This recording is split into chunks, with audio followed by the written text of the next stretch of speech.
So first, in order to do the analysis, consider that when we multiply m of t times cosine, and for simplicity, let's make it 2 cosine so that the half will cancel. The signal that will appear here will be a shifted version of m to the right and to the left. So the signal that will appear here, it's basically in the frequency domain, m of omega minus omega c plus m of omega plus omega c. And then we are going to multiply by the filter. So in the frequency domain, the vestigial-side band signal in the frequency domain will be the multiplication of this filter, hi of omega,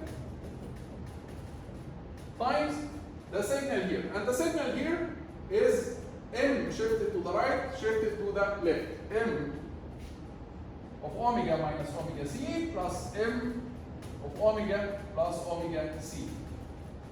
So this is basically the signal that you are going to transmit in the frequency domain. It's hi multiplied by the signal here, and the signal here is a shift of m to the right and to the left around omega c. This is the signal that you are going to transmit. Okay, now when you will receive the signal. You are going to receive the signal and you are going to multiply again by 2 cosine.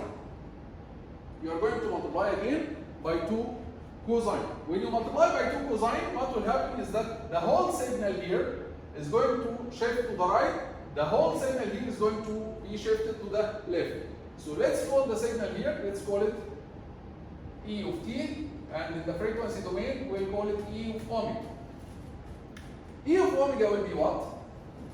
E of omega basically, it's a shift of the vestigial-side band signal to the right and to the left.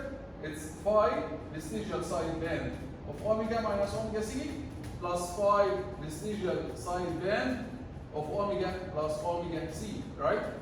Which can be written as, let's do it. It will be, let's shift the whole signal to the right by omega c. Hi will be hi of omega minus omega c multiplied by m of omega minus 2 omega c plus m. We are replacing every omega with omega minus omega c. Why? Because we are shifting to the right by omega c. This is phi of omega. We want phi of omega minus omega c, so we replace every omega with omega minus omega c. So hi of omega will be hi of omega minus omega c. M of omega minus omega c will become m of omega minus 2 omega c. M of omega plus omega c will become m of omega only. This is now shift to the right, plus a shift to the left. When we shift to the left, we replace every omega with omega plus omega c. So this will give us hi of omega plus omega c multiplied by, you replace omega with omega plus omega c, it will give you m of omega plus m of omega plus 2 omega c. So this is what we got after we multiply the receiver. This is the receiver or the demodulator. After we multiply by 2 cosine and the demodulator, this is the signal that we will get. You shift the phi to the right and to the left, phi omega c. And this is what we get. Right?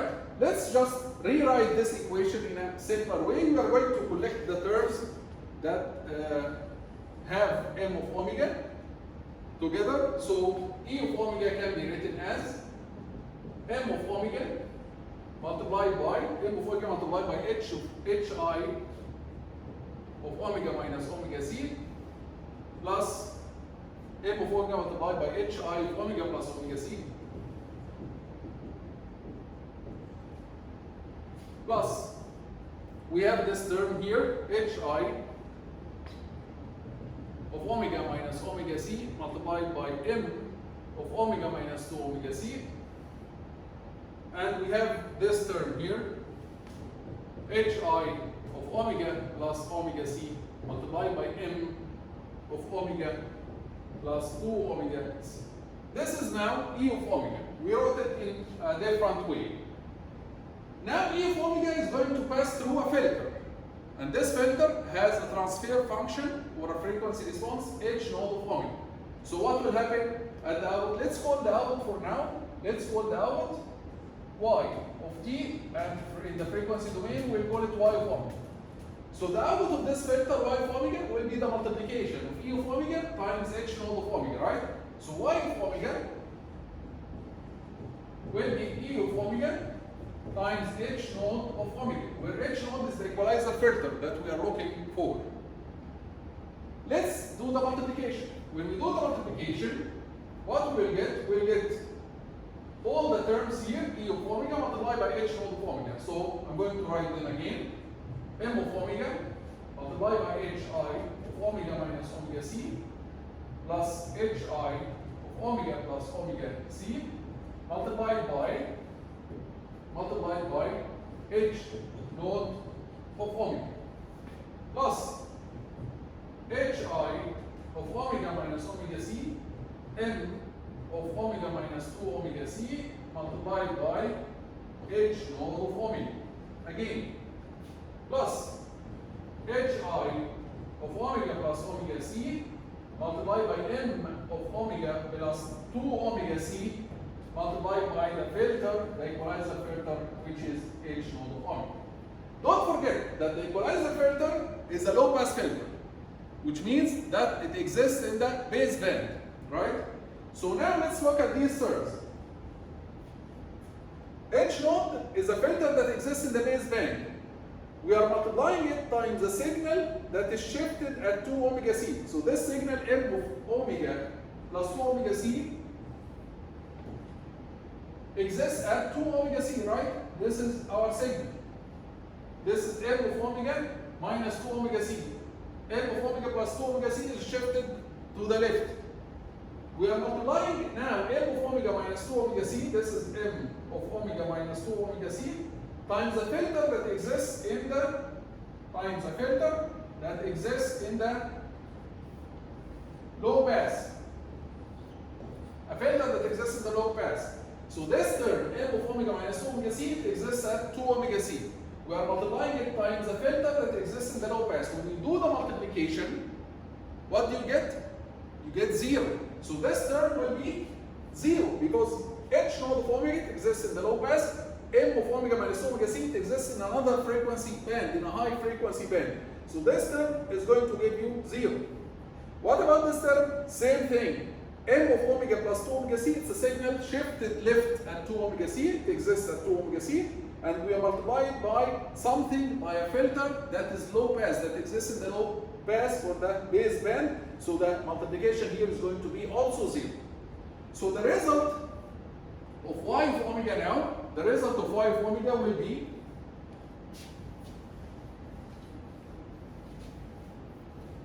only the first term. The result will be only the first term, which is, so y of omega now is M of omega multiplied by Hi of omega minus omega c plus Hi of omega plus omega c multiplied by H node of omega. Somebody may ask why this multiplication now is not 0 like the other two terms. I would say because M of omega is a baseband signal, it exists in the baseband. This filter H node of omega, also it's a baseband filter, it exists in the baseband. And when you shift Hi omega minus omega c, when you shift Hi by omega c to the right or to the left, it will give you also a part at the baseband. Why? Because Hi, the filter at the transmitter, it's a bandpass filter. It exists here around omega c. It's something like this. It exists here. This is the filter.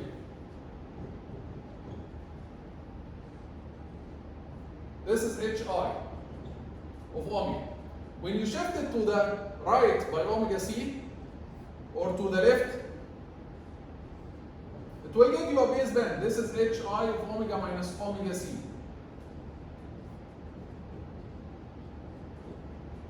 It will give you a baseband part. And when you shift it to the left, also this part will come to the baseband. When you shift it to the left, Hi of omega plus omega c, you are going to get something like this.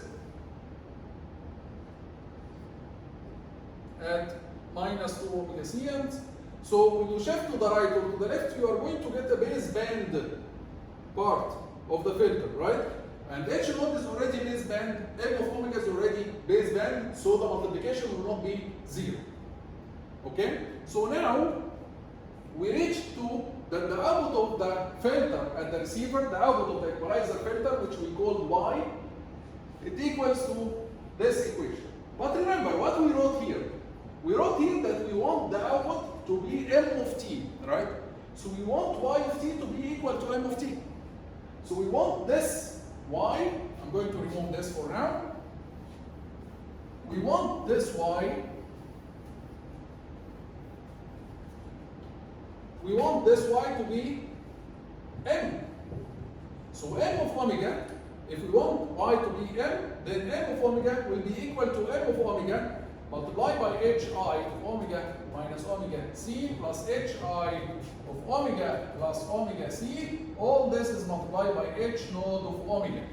This means what? If M of omega equals M of omega multiplied by this means that the part here is equal to 1 or must equal to 1.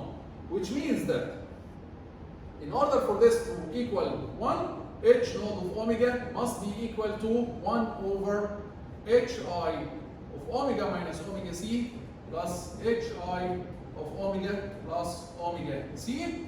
And because H naught of omega is a low pass filter, it should exist in the same band of our signal. It should exist in the same band of our signal, which means from minus 2 pi b to 2 pi b. You need to cut around your signal, right? So its band must be between minus 2 pi b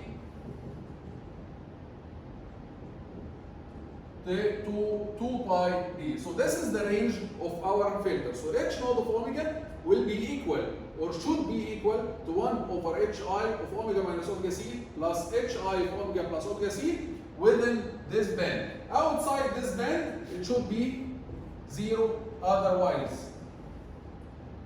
So now we reach to the equation of the equalizer filter in terms of the filter that we used at the transmitter.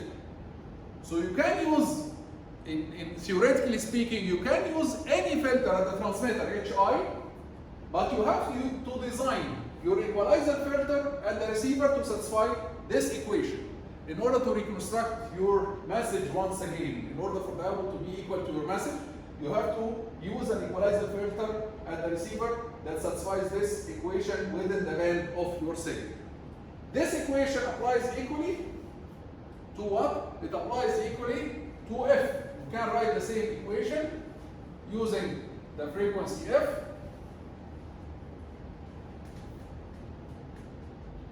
Like this. So you can say that H naught of f equals 1 over Hi of f minus fc plus Hi of f plus fc within the range of your original signal, which is f between minus b hertz and b hertz. So you can write your equation and 0 otherwise. So you can write your equation in terms of f or in terms of omega. Here the limits will be from minus 2 pi b radian per second to 2 pi b radian per second. Here the limits will be from minus b hertz to b hertz. So this is now the vestigial-side band, which allows you to transmit one side of the signal and suppresses the other side gradually. When you suppress the other side gradually, this allows you to design a filter that goes down gradually. And this is more practical than the single-side band, right? On the cost of what? On the cost of increasing the bandwidth of the single-side band by around 25 to 30%, as we said in the beginning. So this is the vestigial-side band as an equation, and the most important part is how to design the equalizer filter and the demodulator in order to compensate for the vestige or for the distortion that the filter at the transmitter did. In order to equalize for this, you have to choose your equalizer filter to be like this. Okay? We'll see you with an example in the next video, inshallah.